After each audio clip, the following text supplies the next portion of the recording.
ఎప్పుడు వచ్చినా మీ అందరికీ కూడా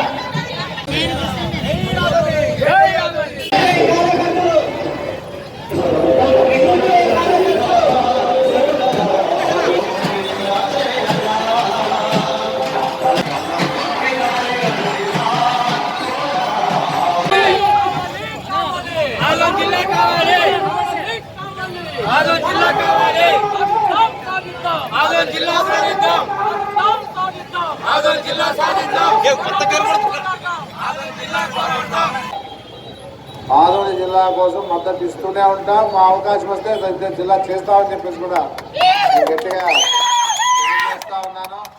ఏదున్నా మాట ఇచ్చిన మాట గుర్తుపెట్టుకోండి. మేమంతా కూడా మేము ఒకటే చెప్తా ఉన్నాం, నేను వదిలే పరిస్థితి ఏం లేదు. సాధ్యమైనంత వరకు మా అధికార పార్టీ వచ్చిందంటే జగన్మోహన్ రెడ్డి గారు పోరాటం చేసి మేము మద్దతు తెలుపుతామని చెప్పేసి ఖచ్చితంగా జిల్లా చేసుకోగలుగుతామని చెప్పేసి నమ్మకం మాకుంది.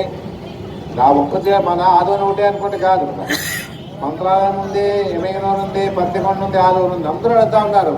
అంత దూరం పోలేము మేము.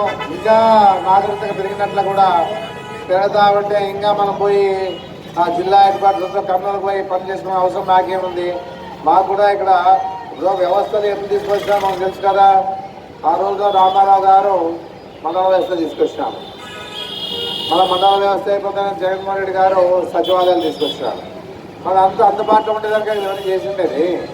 మళ్ళీ ఈరోజు మాకు కూడా అందుబాటులో ఉండాలి కదా అందరికి కూడా. పోతేనే మాట ఎత్తే చిన్న పని కూడా కర్నూలు జిల్లాకు పోయి అక్కడికి పోయి అక్కడ పనులు అవుతాయో లేదో ఏం అక్కడ ఉన్నటువంటి అధికారులు స్పందిస్తారో తెలియదు. మరి జిల్లా అయితే అనుకోండి త్వరలో ఇక్కడ దగ్గరలో ఉంటారు కాబట్టి ఏదున్నా కూడా మనకి అన్ని విధాలుగా అనుకూలంగా ఉంటుంది, పోరాటం చేసేదానికి ఈజీ ఉంటుందని చెప్పేసి కూడా ప్రజల ఆలోచన ఉంది. అందుకే ప్రతి వారు కూడా ఈ పోరాటం వదిలే పరిస్థితి ఏం లేదని చెప్పేసి కూడా అనుకోవడం జరుగుతుంది. సాధ్యమైనంత వరకు ఎంతవరకు చేయగలుగుతారో అంతవరకు చంద్రబాబు నాయుడికి మా జిల్లా కావాలని చెప్పేసి వాళ్ళకి వినిపించడం జరుగుతుందని చెప్పేసి కూడా చెప్పడం జరుగుతూ ఉంది. ఖచ్చితంగా ఈరోజు 100వ రోజు ఘనంగా చేస్తున్నటువంటి జేఏసీ మద్దతు ఉన్న వాళ్ళు, జేఏసీ వాళ్ళు అందరూ కలిసికట్టుగా ఈరోజు పెద్ద ఎత్తున కార్యక్రమాన్ని చేస్తా ఉన్నారు. కాబట్టి ఎప్పుడు మా మద్దతు ఉంటారని చెప్పేసి నేను తెలియజేస్తూ ఏదన్నా వారి వెంట ఎప్పటికీ ఉంటాం, ఏది వదిలే పరిస్థితి లేదు ఈ విషయంలో అని చెప్పేసి కూడా నేను తెలియజేసుకుంటూ ఈ అవకాశాన్ని కల్పించినటువంటి జేఏసీ సోదరులకి, ఈ జేఏసీకి మద్దతిచ్చిన ప్రతి వారికి నా హృదయపూర్వక ధన్యవాదాలు తెలియజేస్తాను. నమస్కారం.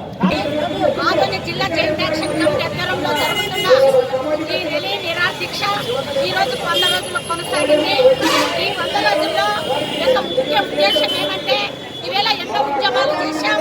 రాష్ట్రలోకులు, పాదయాత్ర, బంధులు అన్ని పిలుపులిచ్చి అన్ని అయిపోయినాయి. లాస్ట్ దిశగా మేము మాట్లాడుతున్నాం. ఖచ్చితంగా 100 రోజులు జరుగుతున్న ఈ జేఏసీ ఈవేళ ఆదోని జిల్లా చేయకపోతే ఈ కూటమి ప్రభుత్వం కుండల బద్దలు కొడతామనేది కూడా మేము ఈరోజు ఈ యొక్క కుండల ప్రదర్శన దీనికి ఒక నిదర్శనగా చెప్తున్నాం. గ్యారెంటీ కూటమి ప్రభుత్వాన్ని జిల్లా చేయకపోతే కుండల బద్దలు కొడుతున్నట్టే. రేపు రాజకీయ నాయకులకి ఈ కూటమి ప్రభుత్వానికి భవిష్యత్తు ఉండదని మేము చెప్తున్నాం. ఒకవేళ వాళ్ళకి భవిష్యత్తు ఉండాలంటే ఖచ్చితంగా ఆదోనిని జిల్లా చేయాలి.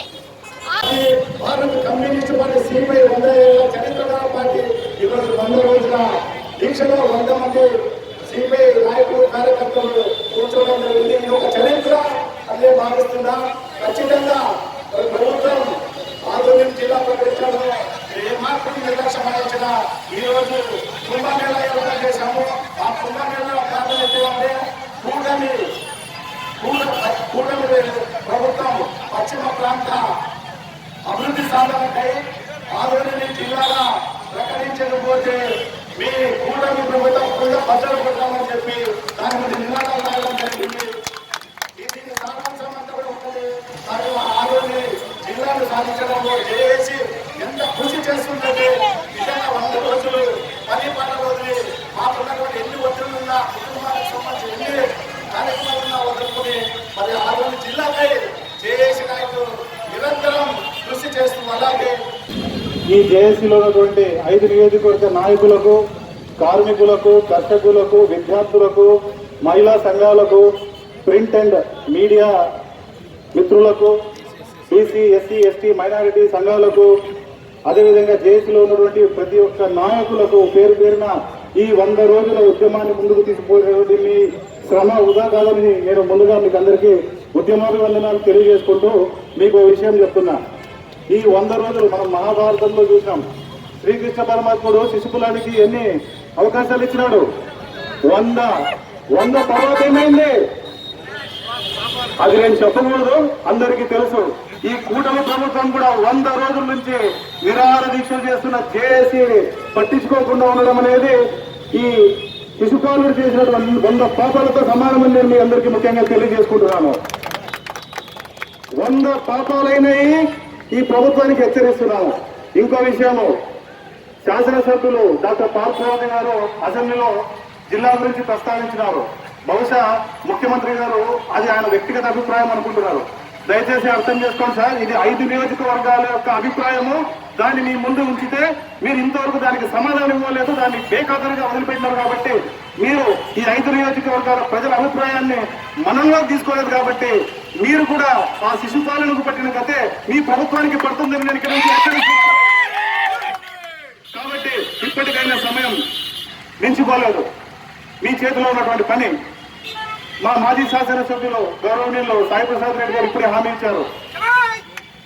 మేము ప్రభుత్వంలో రాగానే ముందుగా చేసే పని జగన్మోహన్ రెడ్డి గారి మీద ఒత్తిడి తెచ్చి జిల్లాను ఏర్పాటు చేస్తారని చెప్పి ఆయన మాట ఇచ్చారు. ఆయన మాట ఇచ్చారంటే మాట తప్పడు, మనం తిప్పడం. కాబట్టి మిత్రులారా, ఈ వేదిక మీద ఉన్నటువంటి కులాలకు, మతాలకు, వర్గాలకు, రాజకీయాలకు అతీతంగా మనమందరం ఒకే ఎజెండాతో ముందుకు పోదాం. 100 రోజులు అయిపోయింది, మనము నిరాశపడాల్సిన అవసరం లేదు. మన వెనక పెద్దవాళ్ళు ఉన్నారు, నాయకులు ఉన్నారు, వాళ్ళందరూ మనం ముందుకు తీసుకెళ్తారు. కాబట్టి ఇదే ఉద్యమ స్ఫూర్తితో ఈ వామపక్ష నాయకులు కానీ, మేధావులు కానీ, అన్ని వర్గాల ప్రజలు కానీ ఈ ఉద్యమాన్ని ఇంకా ముందుకు తీసుకెళ్దాం. చంద్రబాబు నాయుడు గారి ప్రభుత్వాన్ని మనం ఒత్తిడి తెచ్చి మనం జిల్లాను సాధించుకునేంత వరకు ఈ ఉద్యమాన్ని కొనసాగిద్దామని తెలియజేసుకుంటూ నాకు ఈ అవకాశం ఇచ్చిన పెద్దలందరికీ ధన్యవాదాలు కోరుకుంటున్నాను. అడ్వకేట్ ఆదోని.